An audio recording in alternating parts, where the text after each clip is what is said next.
मैं एक होटल का मालिक था। एक लड़की रोज मेरे होटल के बाहर आकर बैठ जाती थी और ग्राहकों की प्लेट में बचा हुआ खाना ले जाती थी। एक दिन खाना बचा ही नहीं तो वह उदास सी वहां से चली गई। कुछ देर बाद मैंने देखा कि एक सब्जी वाला उस लड़की के साथ बदतमीजी कर रहा था। उसके हाथ में लड़की का दुपट्टा था और उसने लड़की को गिरेबान से पकड़ा हुआ था। उसकी कमीज भी फट गई थी। ये सब देखकर मुझे बहुत शर्म आई। मैं तुरंत वहां पहुंचा।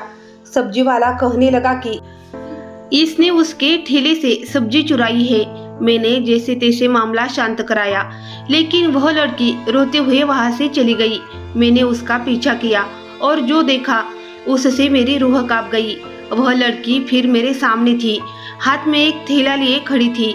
मैं खुद ग्राहकों के बची हुई प्लेटों से खाना उठाकर उसके थैले में डाल रहा था। वह उस खाने को ऐसी नजरों से देख रही थी जैसे उसमें उसकी पूरी जिंदगी बसी हो। मैंने कभी यह जानने की कोशिश नहीं की कि वह किन हालातों से गुजर रही है, न ही यह जानने की कि उसके साथ क्या मुसीबतें हैं। अलबत्ता मैं उसकी थोड़ी बहुत मदद जरूर कर देता था। यह होटल मेरा साथी था। यहाँ 5-6 कर्मचारी काम करते थे। होटल बहुत बड़ा तो नहीं था, लेकिन आसपास के दफ्तरों के लोग दोपहर का वक्त यही आकर खाना खाते थे। उनके खाने से जो कुछ बचता मैं वही लड़की को दे देता और फिर वह खामोशी से चली जाती थी। अब तो मुझे उसे रोज देखने की आदत सी हो गई थी, क्योंकि वह सुबह से ही आ जाती थी। वह अक्सर मेरे होटल की सीढ़ियों के पास बैठी नजर आती थी और दोपहर के समय जब ग्राहक तेजी से होटल खाली करते तो वह खुद ब खुद अंदर चली आती। उसे यह मालूम था कि न मैं उसे तिरस्कार की नजर से देखूंगा, न ही उसका हाथ झटकूंगा और न ही कोई बुरा भला कहूंगा, बल्कि मैं चुपचाप उसके थैले में खाना डाल देता। शायद उसी भरोसे की वजह से वह बिना किसी झिझक के मेरे सामने आ खड़ी होती थी। आज भी मैंने लगभग सारा बचा हुआ खाना उसके थैले में डाल दिया था।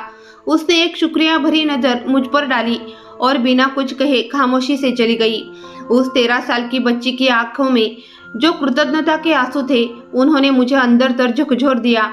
वह बचा हुआ खाना लेकर जितनी आभारी थी, उसकी आंखों की चमक और आंसुओं में ऐसा भाव था जैसे मैंने उस पर कोई बहुत बड़ा एहसान कर दिया हो, जबकि मेरा भगवान मुझे हर रोज ताजा और बेहतरीन खाना खिलाता है। और फिर भी मैंने कभी उस तरह से उसका धन्यवाद नहीं किया था। उस बच्ची की आंखों की नमी ने मुझे शर्मिंदा कर दिया और उसी वक्त मैंने हाथ उठाकर अपने भगवान को धन्यवाद देना शुरू किया। उस 13 साल की बच्ची ने मुझे अपने भगवान का सच्चा एहसान मानने वाला बना दिया था। उस दिन के बाद से मैं उसका और भी इंतजार करने लगा, क्योंकि एहसान रखते ही शायद मैंने उसी से सीखी थी। और जहाँ तक मेरा मानना है, मेरे होटल की तरक्की भी शायद उसी बच्चे के आने के बाद से ही शुरू हुई थी। पहले मेरा होटल बहुत कम चलता था और मुझे काफी नुकसान उठाना पड़ता था, लेकिन जब से वह बच्ची मेरे होटल में आने लगी, तब से कारोबार में अचानक तेजी आ गई। मुझे उस बच्ची से एक खास लगाव हो गया था। मैंने अपने वेटर से भी कह दिया था कि अगर कभी मैं होटल में न रहूं, तभी उसी बच्ची को खाली हाथ न जाने दे। फिर वक्त यूं ही गुजरता रहा। वह रोजाना नियम से मेरे पास आती और मैं बिना कोई सवाल जवाब किए उसे शॉपिंग बैग में खाना भर देता। लेकिन फिर कोरोना का दौरा आया, लॉकडाउन शुरू हो गया, हालात बिगड़ने लगे और मेरा होटल पूरी तरह ठप हो गया। दरअसल मेरा होटल आसपास के दफ्तरों में काम करने वालों के भरोसे चलता था। लॉकडाउन की वजह से सब अपने घरों में काम करने लगे थे, दफ्तर बंद थे, लोग बिना जरूरत के घर से बाहर नहीं निकल रहे थे और होटल का खाना लेना भी बंद कर दिया गया था। मेरे हालात बहुत बुरे हो गए थे और वो बच्ची जो हमेशा होटल के बाहर बैठती थी, वो भी बहुत परेशान रहने लगी, क्योंकि अब मैं पहले की तरह उसे खाना दे नहीं पा रहा था। फिर एक दिन ऐसा भी आया जब वह बच्ची अपने शॉपिंग बैग के साथ होटल में आई, लेकिन मेरे पास उसे देने के लिए कुछ भी नहीं था। उस दिन तो मैंने खाना बनवाया ही नहीं था, क्योंकि सुबह से एक भी ग्राहक नहीं आया था। मुझे पता चला था कि आसपास के सभी दफ्तर 2 हफ्तों के लिए पूरी तरह बंद कर दिए गए हैं। मैं और नुकसान नहीं झेल सकता था। इन हालात की वजह से मैं मानसिक रूप से इतना परेशान हो गया था कि समझ ही नहीं आ रहा था कि क्या करूं। कोई नहीं जानता था कि यह लॉकडाउन कितने समय का होगा या वे नियम कब तक लागू रहेंगे। इसलिए मैंने उस बच्ची से माफी मांग ली। वह मासूम सी आंखों से मुझे देखती रही, बिना कुछ कहे ही मेरे होटल से निकल गई। मेरे पास इतना वक्त नहीं था कि मैं उसके बारे में और सोचता। उस वक्त मुझे अपने कर्मचारियों की भी चिंता थी, क्योंकि होटल बंद होने से वे भी बहुत परेशान थे। मैंने अपनी जेब में पड़े पैसों में से सब कर्मचारियों को कुछ 100 रुपए दिए और उन्हें इंस्ट्रक्शन दी कि मैं भी अब 2 हफ्तों तक होटल नहीं खोलूंगा। चिंता की इस घड़ी ने सभी के चेहरे पर परेशानी की लकीर डाल दी थी। हर कोई अपनी फिक्र में डूबा हुआ था। मुझे भी अपने कारोबार की बहुत चिंता थी। मैंने 2 हफ्तों के लिए होटल को पूरी तरह बंद करने का फैसला किया और फिर हर चीज को लॉक करके जब होटल से बाहर निकला तो मेरी आंखें खुद ब खुद नम हो गई। कौन जानता था कि आगे क्या होने वाला है। मैंने एक बार अपने बंद होटल की ओर देखा और भगवान से प्रार्थना की कि सब कुछ जल्द ठीक हो जाए। इससे पहले कि मैं घर की ओर बढ़ता, एक अजीब सा शोर सुनाई दिया। लोगों की एक भीड़ जमा थी और शोर शराबा हो रहा था। मैंने अपने आप ही उस तरफ बढ़ गया। जाकर देखा तो एक सब्जी वाला बहुत जोर जोर से चिल्ला रहा था। जब मैंने भीड़ हटाकर आगे देखा तो मेरे होश उड़ गए। वह सब्जी वाला उस बच्ची का गिरेबान पकड़कर खड़ा था और उसका दुपट्टा नीचे गिरा हुआ था। वह रो रही थी और सब्जी वाला उसके साथ बहुत बदतमीजी से पेश आ रहा था। यह देखकर मेरा दिल बहुत दुखी हुआ। मैं जानता था कि आज मैंने उस बच्चे को खाने के लिए कुछ नहीं दिया था। शायद वह सब्जी वाले से कुछ मांगने आई थी। मैंने आगे बढ़कर सब्जी वाले से कहा, यह क्या तरीका है? एक जवान बच्चे का गिरेबान पकड़ने की क्या जरूरत थी? वो कहने लगा, साहब ये चोर है। ऐसी लड़कियों के साथ ऐसा ही होना चाहिए ताकि ये दोबारा चोरी करने की हिम्मत न करे। सब्जी वाले की बात सुनकर मैं हैरान रह गया, क्योंकि मैंने उस बच्ची को कभी किसी गलत हरकत में नहीं देखा था। मैंने उससे पूछा, क्या मामला है? तो वो रोते हुए बोली, मैंने इनसे थोड़ी सी सब्जी मांगी थी। इन्होंने मुझे सब्जी दे दी और बदले में मैंने पैसे भी दे दिए, लेकिन अब ये मुझे चोर कह रहे हैं। समझ नहीं आ रहा क्यों? सब्जी वाला बोला, इसने ढेर सारी सब्जी ली और सिर्फ 10 रुपए दिए। आप ही बताइए, 10 में क्या थैली भरकर सब्जी आती है? मैंने इसे रोकना चाहा और सब्जी वापस लेने की कोशिश की तो ये भागने लगी। इसलिए मैंने इसे पकड़ लिया। आज इसे ऐसा सबक सिखाऊंगा कि दोबारा किसी को बेवकूफ न बनाए। बच्ची शर्म से सिर झुकाए खड़ी थी, आंखों से आंसू बह रहे थे। मैंने जमीन पर पड़ा उसका दुपट्टा उठाया, उसे दिया और सब्जी वाले से कहा, इसे जाने दो, इसके पैसे मैं चुका देता हूँ। लड़की ने मुझे एहसान भरी नजरों से देखा और फिर चुपचाप अपने रास्ते चली गई। मैंने सब्जी वाले को पैसे दिए तो वहाँ इकट्ठी भीड़ भी धीरे धीरे हट गई। मैं हैरान था कि इतनी बड़ी भीड़ में किसी ने उस बच्ची की तरफदारी क्यों नहीं की। क्यों किसी ने यह नहीं देखा कि एक आदमी एक बच्ची के गिरेबान पर हाथ डाले खड़ा था। वो बच्ची 100 लोगों की भीड़ में भी बिल्कुल अकेली और बेबस थी।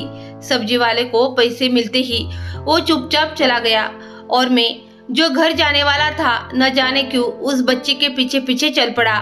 मैं सोच रहा था, लॉकडाउन में हम जैसे पढ़े लिखे लोगों की हालत जब इतनी खराब हो चुकी है तो फिर वो बच्ची तो पहले से ही किसी बुरे हालात में थी।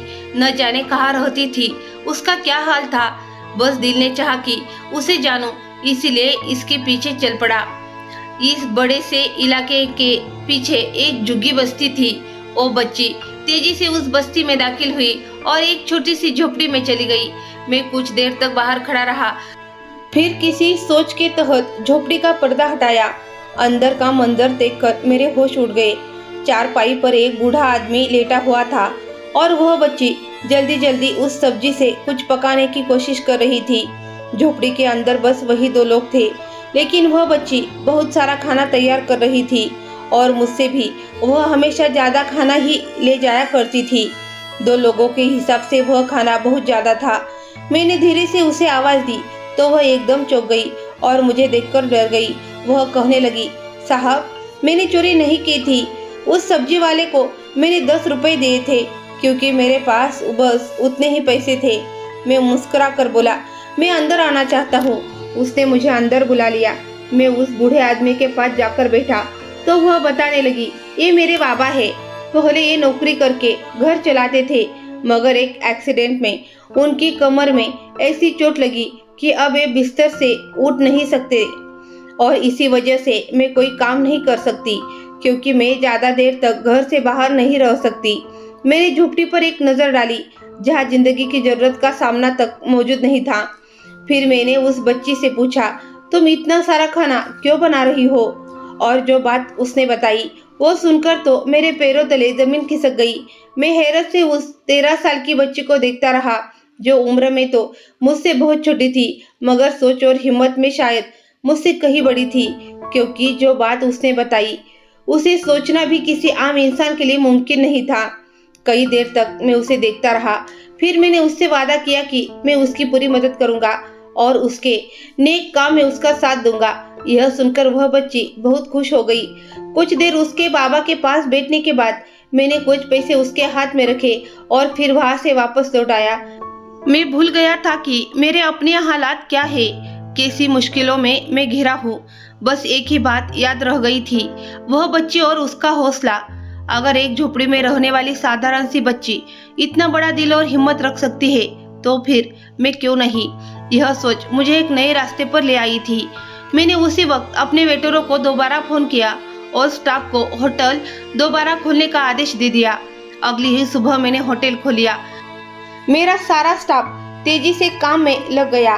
सभी हैरान थे कि मैंने होटल क्यों खोला है, क्योंकि ग्राहक तो आने वाले नहीं थे। लेकिन जैसे ही खाना तैयार हो गया, मैंने बहुत कम दामों पर खाना देने का बोर्ड बाहर लगवा दिया और वेटरों के जरिए आसपास की गरीब बस्तियों में भी ऐलान करवा दिया कि जो कोई बेहद कम कीमत पर खाना खरीदना चाहता है वह हमारे होटल से ले सकता है। धीरे धीरे लोग आने लगे। हमने सोशल डिस्टेंसिंग का पूरा ध्यान रखा और लोगों को बहुत ही कम दामों पर खाना देना शुरू कर दिया। हर एक प्लेट पर मुझे सिर्फ 5 रुपए का मुनाफा हो रहा था, लेकिन उस समय मेरा मकसद मुनाफा कमाना नहीं बल्कि लोगों की मदद करना था। हाथ पर हाथ रखकर घर बैठने से कुछ हासिल होने वाला नहीं था। यह वह समय था जब सबको आगे बढ़कर एक दूसरे की मदद करनी थी। यह सोच मुझे उस 13 साल की बच्ची रीमा से मिली थी, जिसकी झोपड़ी में जाकर मैंने कुछ देखा और सुना, जिसने मेरी सोच को पूरी तरह बदल दिया। देखते ही देखते बहुत सारे लोग आ गए और सभी ने खाना खरीदा। जब महीने का हिसाब लगाया गया तो मुझे हमेशा से कहीं ज्यादा मुनाफा हुआ, क्योंकि पहले तो सिर्फ ऑफिस के बड़े लोग ही महंगा खाना खाने आते थे, लेकिन अब इतनी कम कीमत पर आसपास के गरीब लोग टूट पड़े थे और सभी अच्छे खाने का आनंद ले रहे थे। इस मुश्किल समय में उनके लिए यह खाना किसी वरदान से कम नहीं था।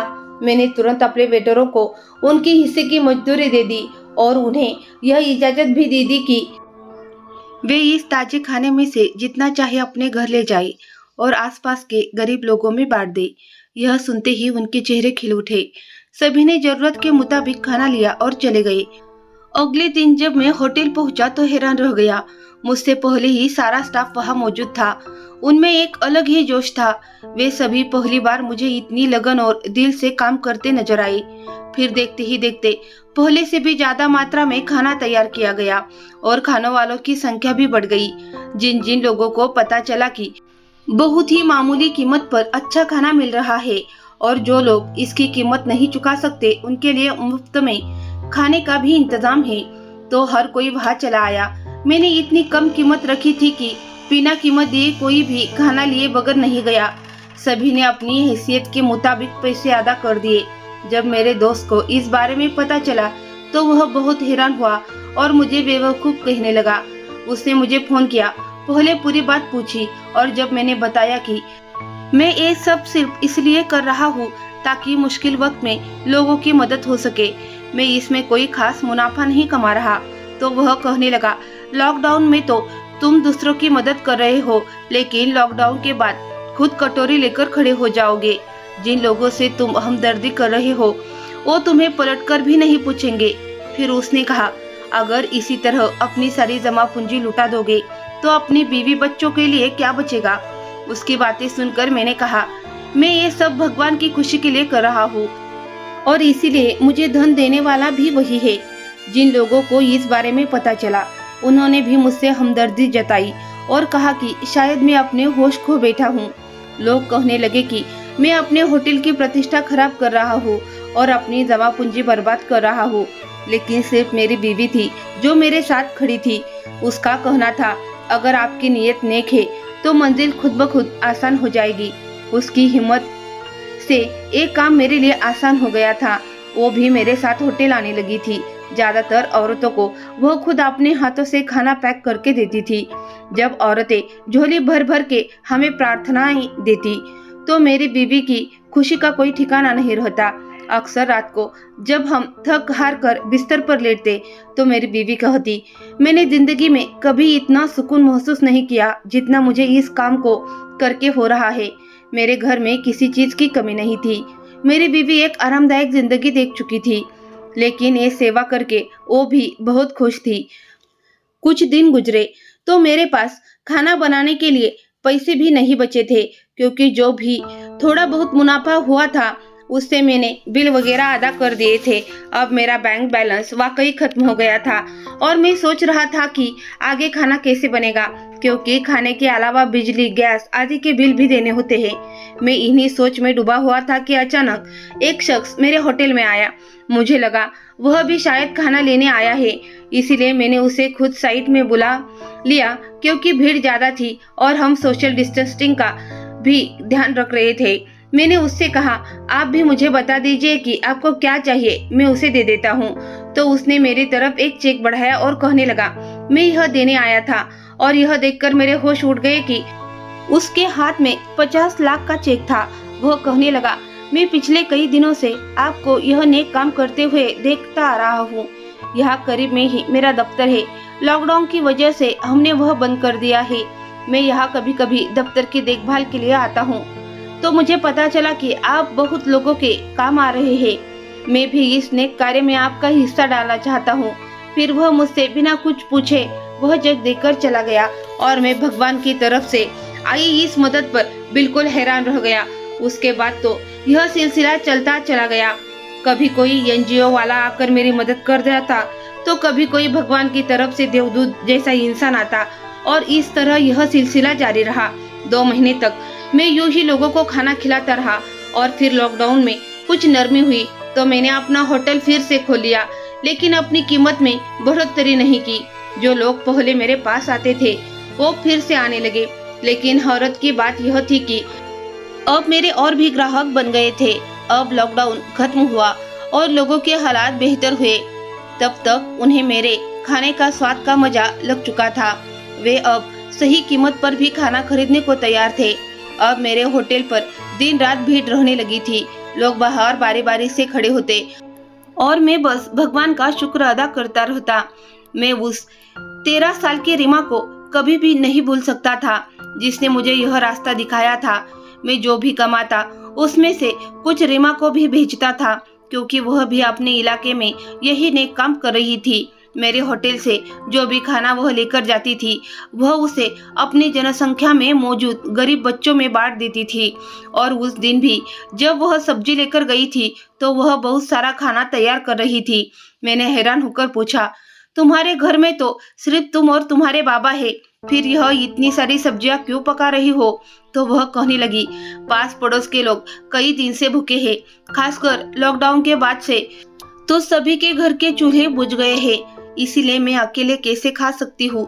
भगवान का हुक्म है कि पड़ोसियों के भी बहुत से हक होते हैं। पास पड़ोस के लोगों का ख्याल रखना हमारा फर्ज है।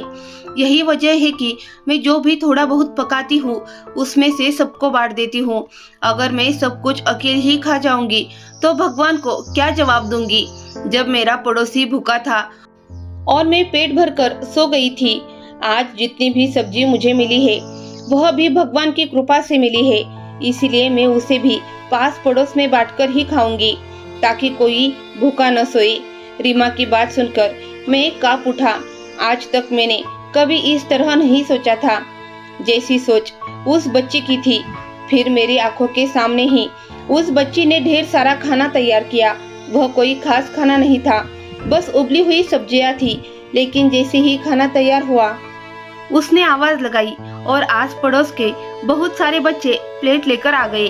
उस बच्चे ने सबको थोड़ा थोड़ा सब्जी बांट दी। वे सब उसका धन्यवाद देते हुए चले गए और उस बच्चे की आंखों में बड़ा सुकून था। यह देखकर मैं हैरान रह गया कि एक 13 साल की बच्ची जिसका पिता अपाहिज होकर बिस्तर पर पड़ा है, जिसके घर के हालात बहुत खराब है, वह ऐसे समय में भी दूसरों का ख्याल रख रही है। उसे पड़ोसियों के हक याद है, उसे दूसरों की भूख की फिक्र है।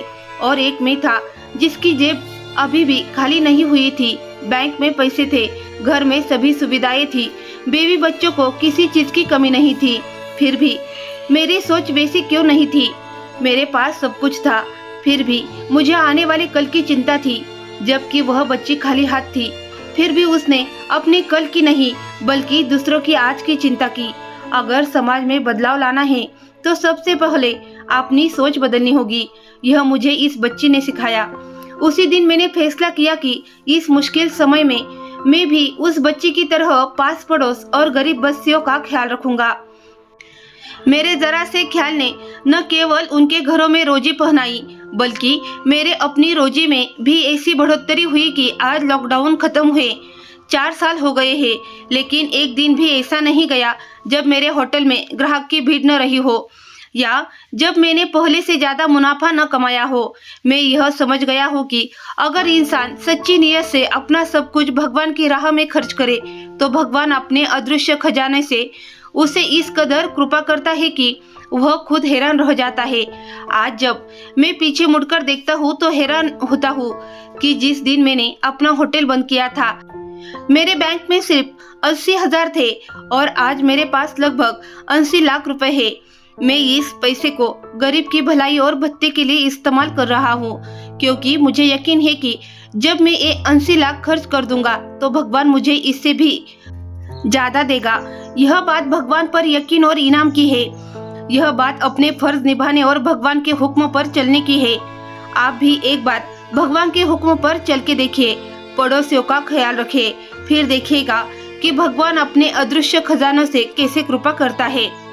इस कहानी का मुख्य नीति संदेश यह है कि सच्ची नीयत से दूसरों की मदद करने वाला इंसान कभी खाली हाथ नहीं रहता। जब हम बिना स्वार्थ के दूसरों का ख्याल रखते हैं तो ईश्वर हमें अपने अदृश्य खजानों से इतना देता है कि हम खुद हैरान रह जाते हैं। बदलाव की शुरुआत खुद से करनी होती है। तो दोस्तों, यह थी आज की कहानी। इस कहानी के बारे में आपकी क्या राय थी, यह कमेंट बॉक्स में जरूर बताइए। अगर आपको कहानी पसंद आई हो तो वीडियो को लाइक करें और गोल्डन स्टोरी चैनल को सब्सक्राइब करें। बेल आइकन पर क्लिक करके इसे ऑल पर सेट करें ताकि आपको नए वीडियो की सूचना तुरंत मिल जाएगी। धन्यवाद।